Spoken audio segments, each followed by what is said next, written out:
Hello, everybody. This is John Paval with Access Arts Live, and it is Monday, November 10th, time for this week's weekly roundup of big stage live stream action. And this week, it is entirely orchestral works that we have for you. We have so many going for you. I cannot wait to get started to tell you about them all. We have got this week, we've got symphonies and soloists from Berlin to Sao Paulo, to Minnesota, to Detroit, from Hannover and Frankfurt to Arizona. We've got Ravel's piano concerto, Handel's organ concerto, which is rarely heard. We've got Saint-Saëns' organ symphony, which is terrific. We've got a Brahms violin concerto, and much, much more. Hold on just a second while I'm waiting for us to get loaded up on TikTok. And we are now live streaming on TikTok along with everybody else now. So we're on YouTube, Instagram, X, LinkedIn, and TikTok today, and Facebook. But those of you who are watching on, if you're watching on TikTok, you will not get the images that we put up, and you will not get the live links automatically the way our other platforms do, because TikTok doesn't play as nicely with us as these other platforms do. So, and before I go any further, let me remind you, if you're watching this on Facebook, please like the video. If you're watching this on any of our other platforms, do yourself a favor and follow and or subscribe to Access Arts Live, as I said, on YouTube, X, TikTok, Instagram, Threads, or LinkedIn, and we will make sure that you will get more than 1,000 live links to live performances online in the coming year. You can see displayed there on my right, and that against the beautiful blue background, the different pairings of soloists and conductors at the different orchestras that I have mentioned to you in these different parts of the world. Let me get right to talking to you about the first of them. Now, the first of them, I do not have a separate photograph for. It's the Berlin Philharmonic under Kirill Petrenko. They will be live streaming on Thursday, November 13th. They're in Taipei in Taiwan, where they've been going on a regular basis since 2005. They'll be doing Schumann's Manfred Overture. They'll be doing Wagner's Siegfried Idyll, and then Johannes Brahms Symphony No. 1 in C minor under the veteran and always terribly talented Kirill Petrenko. That will not be free of charge. That will cost you, they're having a discount on, that'll cost you €8.91 rather than the usual €9.90. So I guess they're giving 10% off. Having said that, now let us get on to the other raft of live streams we have for you, which will be free of charge.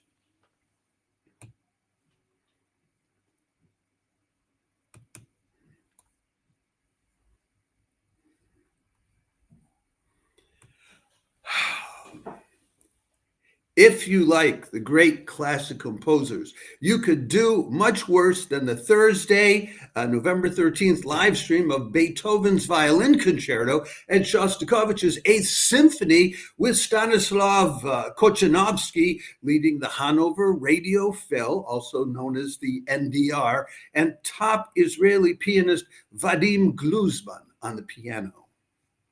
That'll be at 8 o'clock in the evening, European time, 2 o'clock on the East Coast, 11 o'clock on the West Coast in the U.S., 6 o'clock in the morning, the next morning, Friday morning, down under in Australia, Australian Eastern Daylight Time. Stanislav Kochanovsky, who's the conductor, he's been the chief conductor in Hannover for only a year, so he's relatively new there, comes out of the St. Petersburg Conservatory originally. But he has been, he frequently conducts opera. and he's been at the Verbier Festival many times, often conducting concert versions of opera. Eugene Onegin in 2017, Rigoletto in 2018, Die Zauberflöte, the Magic Flute in 2019, Hansel and Gretel in 2022. Now, on the piano, it's Vadim Gluzman, or I'm sorry, on the violin. I don't know if I called him a piano. Yeah, I called him a pianist in my introduction, so I totally screwed up the introduction. Anyway, he's got a slew of award-winning recordings on the Euro Arts label, on the Platoon label, on the Beast label. He's played with the Israeli Phil, the Seoul Philharmonic. He's been with the NDR or Hannover Philharmonic and Radio Phil many before in the past. He's played with the Seattle, Utah, and North Carolina Symphony Orchestras. He likes to get out west in the United States. He's the artistic director of the Music in the Mountains Festival in Durango, California. He's also a distinguished, not just an artist in residence, but a distinguished artist in residence at the Peabody Conservatory at Johns Hopkins, the oldest conservatory in the United States. So these are two top flight guys giving you two grand classics, Beethoven's Violin Concerto and Shostakovich's Symphony No. 8. I hope I don't make a mistake mixing up pianos and violins again today. It should have been obvious from the photo, but I get so caught up in what I'm doing, I forget to look at the photo. I really did like that photo of the guy, though, because it shows him being so concentrated. And the next concert we have to tell you about is again a violin soloist and a top conductor. And it's a Brahms and Bruckner concert, another heavyweight composers. Friday, November 14th, top Bruckner conductor Manfred Honeck and top Brahms violinist Leonidas Kavakos team up to perform Brahms's Violin Concerto and Bruckner's Symphony No. 9, which might also be called the Dear Lord Symphony, in a Frankfurt Radio Symphony live stream. Why might it be called the Dear Lord Symphony? Because Anton Bruckner dedicated this last of his symphonies, Symphony No. 9, to the Dear Lord. So it has great spiritual meaning to it, to him and to those who love Bruckner. Honeck is Austrian originally, and he's known for being a Bruckner conductor. As I said, he did a recording with the Pittsburgh Symphony of Bruckner's 9th back in 2020 and got 3 Grammy nominations for it. He has been the music director and chief conductor of the Pittsburgh Symphony Orchestra for 18 years and has done great things with them. Before that, he did a lot of things up in Scandinavia, where I spend a lot of my time. I'll be back in Stockholm by the end of this week. He was with the Norwegian National Opera for a while. He was a principal guest conductor of the Oslo Philharmonic. He was chief conductor of the Swedish Radio Symphony, where Daniel Harding then was for a while. And he was also a music director at the Staatsoper in Stuttgart for 3 or 4 years. Kavakos has done a recording of the Brahms Violin Concerto, and The Guardian said that it was the best to appear on a CD in years. So what you have is 2 people who specialize in the music that they're going to be playing for you in this live stream, and you get it free of charge. Don't have to buy anything. So enjoy.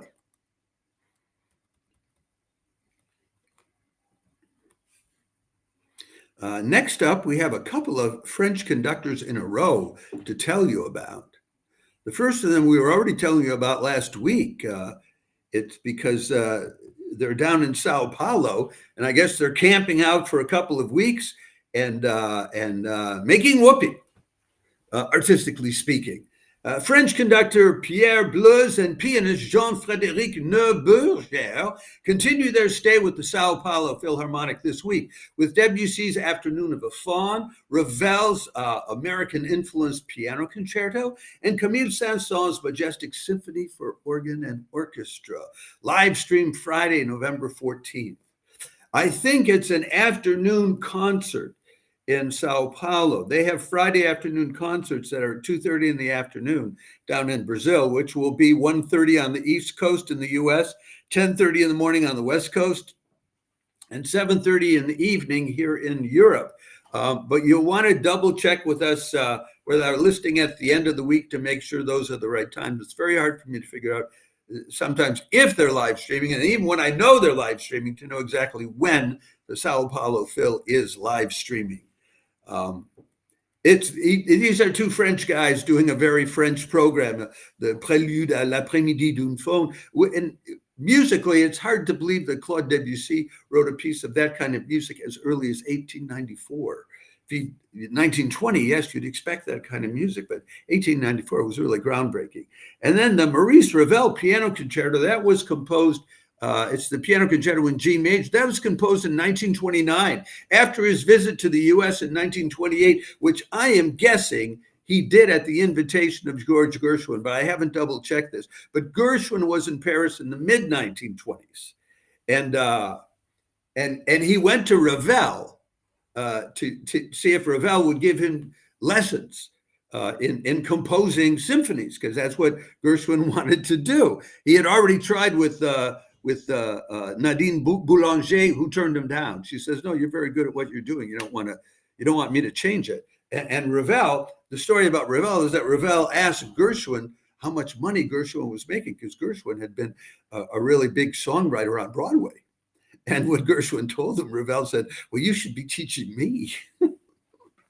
Anyway, money, money, money. It's one thing Americans and French have in common, but usually the French are more discreet about it. Anyway, so he will be doing that, and that concerto shows the influences of the kind of music that Gershwin was composing, and of the influence of jazz music on the mentality of composers of the time. And that'll be Jean-Frédéric Neuberger who's playing it. And then they'll do Camille Saint-Saëns Symphony No. 3 in C minor, the wonderful thing with the organ. But they don't say who the organist is. And I don't know if Neuberger actually plays the organ or if it will be the house organist. But that whole program is a great program if you love French music. What more can I tell you?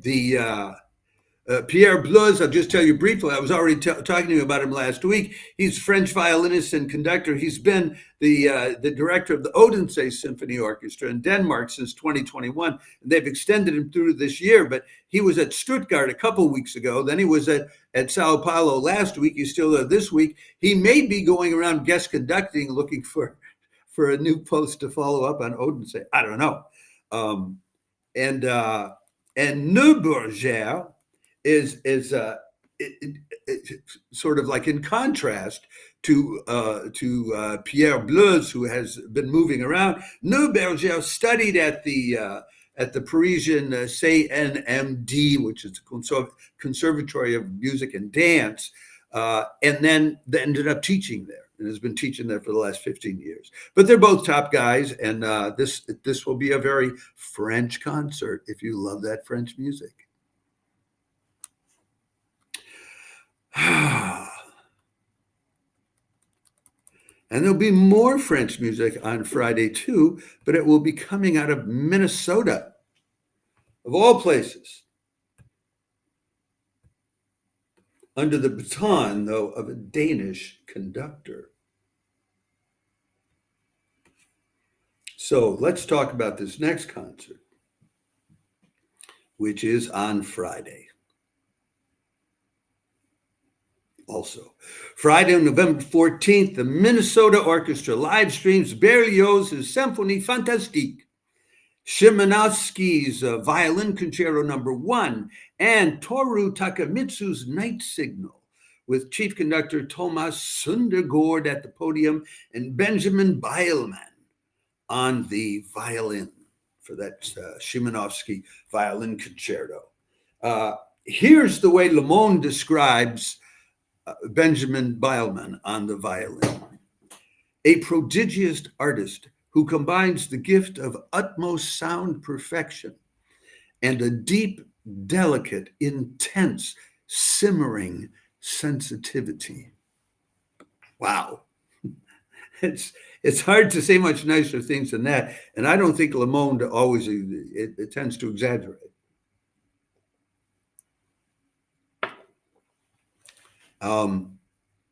He was on a recital tour a couple of years ago all over the U.S. together with pianist Stephen Osborne. Recently he was at the Musikverein in Vienna with one of my favorite conductors, Tabitha Berglund, who's the chief guest conductor in Detroit and Dresden now, in Germany as of this year. He's worked with Ryan Bancroft, and they worked together with the BBC National Orchestra of Wales. And he's played with the Minnesota Orchestra before. This is not his first time around the block with this orchestra, so they like him and they wanted him back. And last year he did debuts with the Berlin Phil with Kirill Petrenko, and he was with the Chicago Symphony, the Cincinnati Symphony, and the Antwerp Symphony back in the Netherlands. So as for Thomas Søndergård, this is his third season with the Minnesota Orchestra. He's Danish originally. Up there in Minnesota, it is loaded with descendants of Danish and Swedish and Norwegian families. So, the New York Times, writing about him, said that as the new leader of the orchestra, he's really given the Minnesota Orchestra a lift up. But that orchestra has had some terrific conductors in the past. I don't know if I have the list. People like Eugene Ormandy were there, Antal Dorate, Sir Neville Chamberlain, Edo de Wart. So there's a line of distinguished conductors there at up in Minnesota. So and just this month, there's a new album coming out with the Minnesota Orchestra and Søndergård directing it, featuring two works by the British contemporary composer Thomas Adès, his violin concerto and his Exterminating Angel Symphony. Yes, we live in an age when they don't just give numbers to things anymore. They give them names. Isn't that lovely? So that sounds like it'll be a great concert too. All of this stuff is free of charge. And we're not done with the French music, because the next concert tomorrow, the next day on Saturday, is more French music. But this time on Saturday, it'll be French musicians in Cologne, or Köln, as the Germans call it. And I know one of them personally. I'm so happy to see this matchup taking place. I'm going to try to see if I can get him onto one of my live streams to talk about this concert. French talent abounds at the Cologne Philharmonic this Saturday, November 15th, as the soon-to-be chief conductor of the Cologne Phil, Marie Jacot, conducts Handel's Concerto for Organ, Jehan Alain's Litanies, and Bruckner's Symphony No. 7, with top Parisian organist Thomas Hospital along for the ride. That's right. This will be at 8 o'clock in the evening European time, 2 o'clock on the East Coast, 11 o'clock in the morning on the West Coast, 6 o'clock in the morning down under, Sunday morning in Australia for you early risers on the East Coast of Australia. That's Handel's Concerto in F major for organ and orchestra, which I think is rarely heard. And Jehan Alain's Litanies. Jehan Alain was that wonderful French composer and organist who died at the age of like 28 years old. He died at the beginning of World War II. He was on a reconnaissance on a motorcycle. He went around a curve and the Germans were there, and pow. That was it. That was the end of Jehan Alain, and a great loss to French organ composing. Not that they don't have a fantastic tradition anyway. And the organist on those two is going to be Thomas Hospital, who is one of the resident organists at Saint Eustache Church in the heart of Paris. And we're always telling you about their live streams on Sunday afternoon. And you can look up any of those live streams and see what a great organist he is. He also teaches at the Conservatoire National. And the conductor, Marie Jacot, she's taking over the Cologne Philharmonic starting next summer, as Christian Machalaru is leaving to be the head guy at the Cincinnati Symphony. He can only wear so many hats. So she's also been in the past. I don't know if she still is. She's been principal guest conductor of the Vienna Symphony. Last year she was chief conductor of the Royal Danish Theatre Copenhagen. Usually these are not just for one season. So very much a top French conductor. So you have two top French people doing terrific French music. Well, actually, the only French music is Jehan Alain. Sorry, I misspoke again. But that's interesting music, that Handel organ concerto, and if you love Bruckner, if you're one of those who love him, then ça va vous régaler. That will thrill you. Okay, there's another concert later in the evening, though, on Saturday, which you may not want to miss, by a very top another one of my favorite conductors.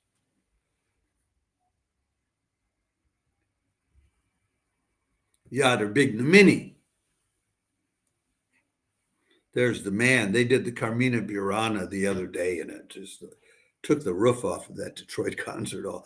Yadr Bignomini brings on his countryman pianist Francesco Piemontesi to play Beethoven's Piano Concerto No. 1, along with Beethoven's Coriolan Overture and Mozart's Symphony No. 40 in G minor.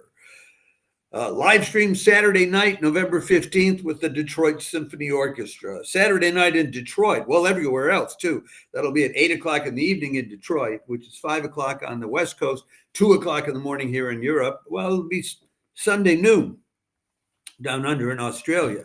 I've already told you what they're playing. It's the Coriolan Overture, the Piano Concerto No. 1 in C major by Beethoven, and then Mozart. Very, more classic heavyweights this weekend. The whole week, that's the story of the week. It's classic heavyweights. Piemontesi started out, almost what, 10 years ago now? No, 20 years ago now. He won the Queen Elizabeth competition in 2007. And then was onward and up from there. He's played with Chicago, Cleveland, Pittsburgh, San Francisco, Oslo, Helsinki, all those orchestras, with La Scala, with the Orchestra Nationale de France, which I think is Christian Machalaru.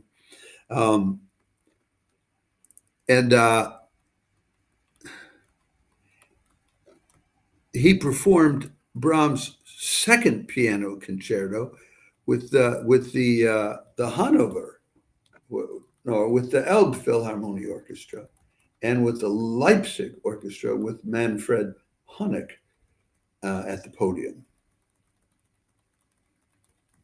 And he does recitals across Europe with Augustin Hadelich, who's really a top guy. And they do violin, piano sonatas by Debussy, Poulenc, and Franck, and people like that.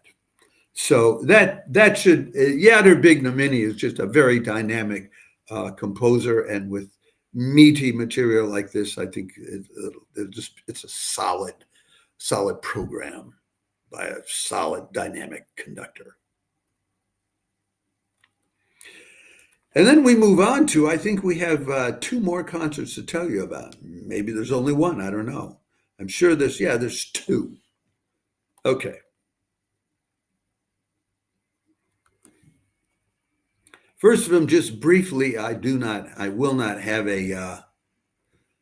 a photo of Igor Barandayev right now to show you. Well, wait a second. Maybe I could probably find Igor Barandayev somewhere or other. Hold on a second. Igor. Yeah, here's the man. Here's Igor Barandayev. Briefly. This will be early on Sunday, so if you're not an early riser in the U.S., you're not going to make it up for this. Sunday, November 16th, the Tomsk Philharmonic and Igor Barandayev will be streaming Shostakovich's 7th Symphony, known as the Leningrad Symphony. This is the symphony which premiered in August 1942 while Leningrad was under siege by the Nazis. For the Russians, these things happened last year. For the Russians, is what you need to understand. I mean, it is very, the memories of that war are very vivid among the Russian people. I don't have more to tell you about that, this than that, and that's what they'll be doing. And if you want a very Russian performance of a symphony, which is near and dear to the hearts of all the Russian people, that's it. Okay. And then one more I want to tell you about, and this will be an American one coming out of Arizona. Crowd-pleasing kind of a concert, a really good time, and with one of the most intriguing conductors that I know of. Sunday, November 16th, Scottsdale Symphony Orchestra live streams popular favorites: Dvorak's New World Symphony, a famous Verdi duet, a well-known march by Gounod, and a Rossini overture, with Macedonian-American conductor Vanya Gyumar Nikolovsky at the helm. That'll be at 4 o'clock Mountain Standard Time there in Phoenix, Arizona, 6 o'clock on the East Coast, midnight in Europe, and 10 o'clock Monday morning down under in Australia. That's Dvorak's Symphony No. 9 from the New World, Verdi's Libiamo nei lieti calici from La Traviata.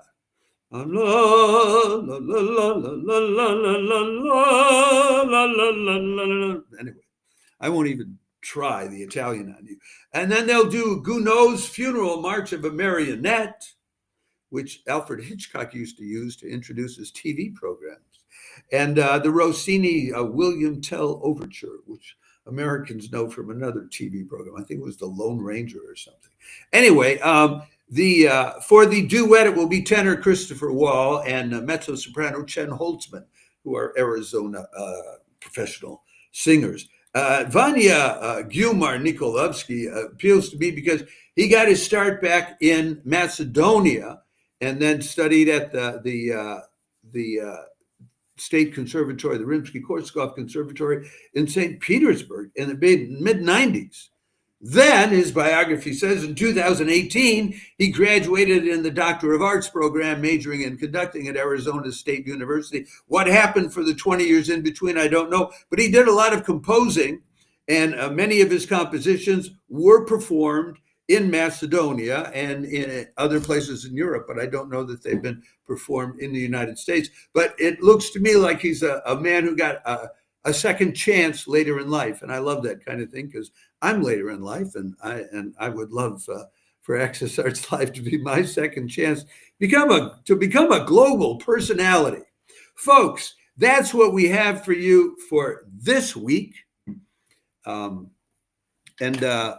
I hope it's to your liking. I hope that one, more, some, or any of these live streams appeals to you, uplifts you, inspires you, or just shows you a heck of a good time. I know some of them do me. And I want to add a little bit here at the end, a little bit of an appeal for those of you who may see this, who are not yet followers or subscribers of Access Arts Live.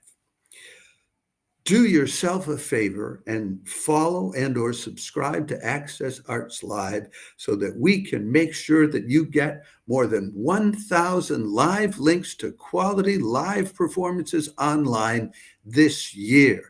I mean orchestras, I mean opera, I mean ballet, I mean chamber music, I mean organ recitals, I mean piano competitions. There's a wave of new women conductors around the world. And if you follow Access Arts Live, if you had been following us this past year, you would have seen them all. I give you some. There's Gemma May, who's running the New Zealand Symphony Orchestra. There's Joanna Malwitz, who's running an orchestra in one of the top orchestras in Berlin. There's Tabita Berglund, one of my favorites, who's the chief guest conductor with the Detroit Symphony and also with the Dresden Symphony now.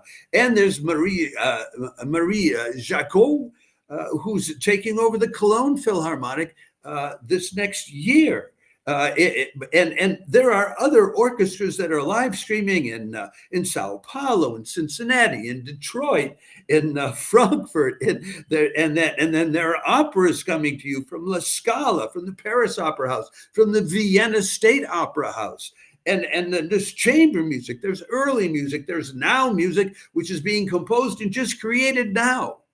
You'll be the first to experience it, along with the people in person. And increasingly, when you tune into these online live streams of all of these artistic works, you will find that at the beginning or the end of the concerts, they thank not only the in-person audience, but also the remote audience. They know we're there, they want us to be there, and they want to share with us these moments of truth and beauty that they put their hearts, minds, and souls into in the moment when it's happening, not later when they've gone off and they've gone fishing or they're visiting family or they're retired or whatever, and they're not thinking of you anymore at all. You want to enjoy these arts when they're happening, because that's what the performing arts is all about. It's a social experience involving you, the audience in the hall, and the performers themselves. And all of that is lost if you wait and instead you just look at a recording. So do yourself a favor one more time. Follow and or subscribe to Access Arts Live wherever you find us, on whatever platform you prefer. That can be YouTube, Facebook, X, TikTok, Instagram, Threads, or LinkedIn, and we will make sure you get live links to more than 1,000 high-quality live stream performances online in the coming year. Thanks for listening to that little extra blurb. I will be back tomorrow with our roundup of organ recitals and our roundup of chamber music, as per usual. Ciao for now.